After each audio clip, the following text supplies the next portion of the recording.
Hello, আসসালামু আলাইকুম। আমি একটি শর্ট ভিডিও নিয়ে আসলাম যে পাহাড়ে রাসূল করিম সাল্লাল্লাহু আলাইহি সাল্লামকে জায়গা দিয়েছিলেন সেই স্থানে। আপনারা আমার ভিডিওটি দেখা মাত্র সাবস্ক্রাইব করবেন, পাশে থাকা বেল আইকন ক্লিক করে রাখবেন।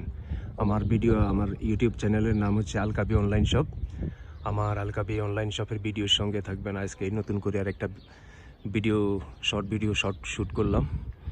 আমার ভিডিওটি কেমন হয়েছে কমেন্ট করে জানাবেন। আমার ভিডিওটিকে সাবস্ক্রাইব করবেন, পাশে থাকা বেল আইকন ক্লিক করে রাখবেন এবং আমার ভিডিও কেমন লাগলো তাও জানাবেন, কমেন্ট করে লাইক করবেন এবং শেয়ার করবেন।